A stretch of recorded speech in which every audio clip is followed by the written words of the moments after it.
Eddie Hearn is the promoter. He had Usyk sign a contract that if he won, which he did, he had to give a rematch to Joshua.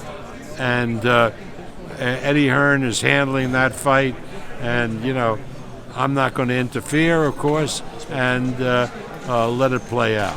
No, and Tyson Fury did say recently that he'll fight the winner, but he wants at least $500 million. Is that a Tyson Fury number? says a lot of things. Anthony Joshua just paired up with Robert Garcia. How do you believe that's a good pairing? Well, that remains to be seen. But Garcia is a tremendous trainer. He trains a lot of fighters who fight for us,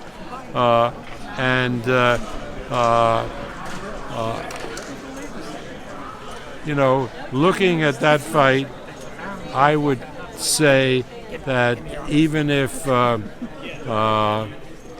Joshua resurrected Ray Arcel to be his trainer, it wouldn't help him. In a fight like this one, against Usyk in particular. Against Usyk. In a fight like this one this Saturday night, both guys are obviously really big punchers, but is there ever the fear that since both guys hit extremely hard, that they could kind of be a little tenuous in their attack? Yeah, maybe for a round or two. You don't see any way this fight goes the distance? Right? No way it goes to this. Bob, Tyson Fury against Francis Ngannou, is that a possibility? Against who? Francis Ngannou, the UFC MMA guy? Yes. Yeah, well, I think he's still the MMA guy is still recovering from an injury, but I would love to do that fight. And depending on Ngannou's contract with the UFC, we'd either do it with or without the UFC. But that would be a huge event. As you Essentially fought out his last fight. So the opportunity is there if you're interested. Well, sure, I'm interested. I mean, who wouldn't be? Ngannou was the heavyweight champion of the UFC, and Tyson Fury. I think it would be a huge event. Tyson just asked for $500 million to come out of retirement. Well, he didn't say dollars. Maybe he was talking pesos.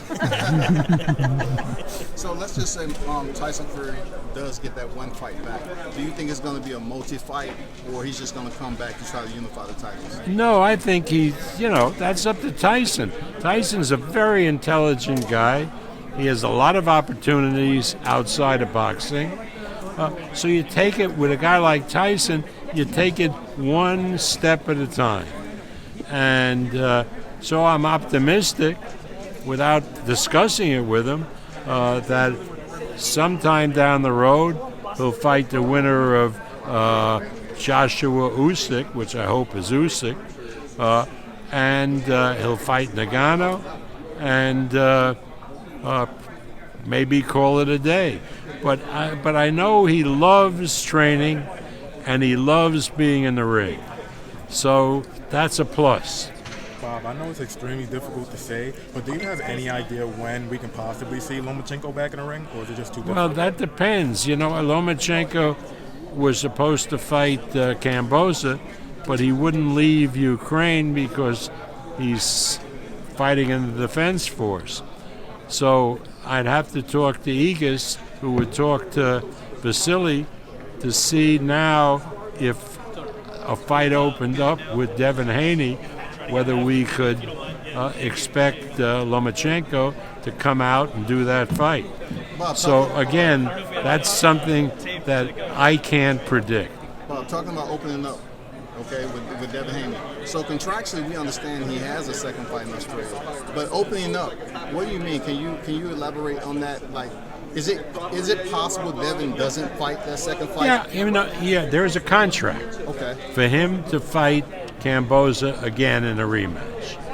But again, when sensible people have a contract and there's another way to go, you might be able to do that. In other words, nobody is talking about breaching a contract, but it may be worthwhile for Kamboza to take another fight as a tune-up fight and then fight the winner of Haney, who Haney would be fighting. I mean, all that is possible. But is there a contract for a rematch? Absolutely. And knowing the Haneys and what honorable people they are, they're not going to breach that contract. Bob, I have to ask you, in your opinion, is Inoue the best fighter in the world at the moment? Absolutely. I mean, Inoue is something that takes your breath away. You don't even have to think about it. I don't have to think about it. I've never seen a little guy like that who is such an extraordinarily good boxer punch like he's Tyson Fury. So, what do you think his cap is in terms of weight? He's at 118 right now. What do you think is his cap probably? I don't really know. It's just a privilege for us to co-promote him with my friend Honda-san, and you know, how much longer he'll stay at 118, I'm not sure, but for me, I just love the kid, and I love watching him. So I have to ask you, Stephen Fulton has been calling him out for a really long time now. He is unified at 122. He's trying to become undisputed at 122. And then he said after he gets those belts, he wants to face Inoue. Is that the guy that you believe will give Inoue his toughest test? I don't know. I mean, and I'm not aware that he has seriously talked about fighting Inoue at 118. I'm not sure. At 122, actually. Well, I don't know if Inoue is ready to go up to 122. There's some other kid who has the other belt at 118, Butler. Paul Yeah. Butler. Yeah, that might be the more logical guy to fight. For unification. What? Hey, there is nobody bigger as a fighter, as an attraction, than Inoue. Maybe next to the kid who plays for the Angels. Shohei Ohtani? Yeah, Inoue is far and away the most popular athlete in Japan, and that counts for a lot. Bob, I heard you speak about Teofimo Lopez. When is his return, and who will he be fighting? Well, who he's be fighting, that will have an announcement, but we have definitely decided on a mid-August fight for Teofimo, probably in Las Vegas. Bob, what are your thoughts on his future at 140, the division? Well, that remains to be seen, doesn't it? Let's see how well he does at 140, and we'll make that assessment after his first fight. Bob, I got a chance to talk to Tim Bradley, and he was telling me that Devin Haney and Shakur Stevenson, that's the mega fight down the line.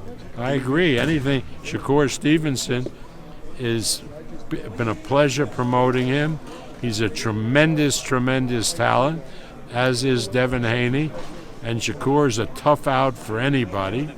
I mean, the last guy, remember, who beat Shakur was in the amateurs, the Cuban who's fighting the semi-wind-up on this card.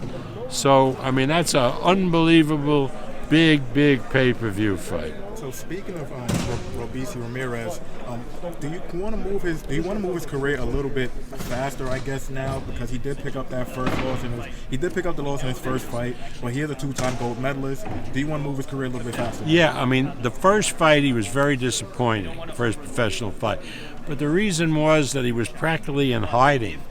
The Cubans were searching for him all over the world, so obviously he was under an emotional stress. He didn't train. Now we're seeing the true Robeisy. He's in with a really tough guy in Nova, undefeated. Let's see what he does, and then ask me after that fight. We just seen Josue Vargas comes in, and he had his second outing where the fight didn't go his way. What's the status? Will we see him return back and fight in your promotion, or? Well, let's just see. After taking, and the referee just let that fight go too long, and we got to assess him physically, see if it makes any sense for him to continue. I don't want prejudice it by talking about it. Let's see what happens. Do you believe that the knockout loss to Zepeda kind of pushed his career a little bit downward? Absolutely. Bob, Alexander Zayas was supposed to co-headline recently on Edgar Berlanga's undercard.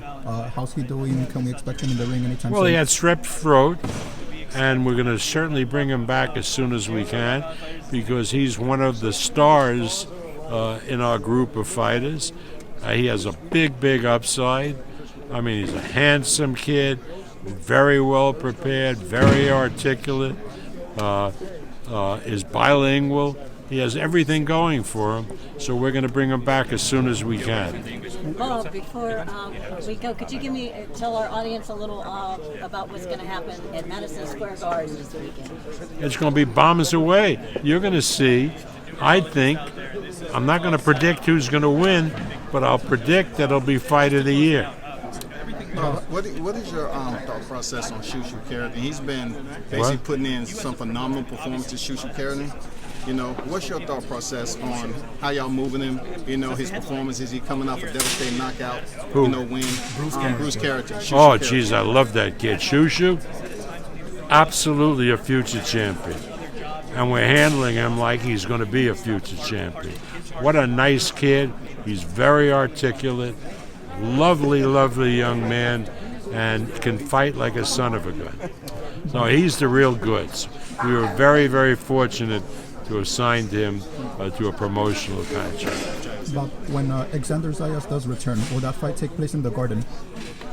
I don't, not necessarily, because we do fights all over the country, all over the world, and I want him back at the first available opportunity, and so it may not be in the Garden, maybe someplace else, but, people will be able to watch it on ESPN. Thank you, Bob. Appreciate it. Thank you very much. Regardless of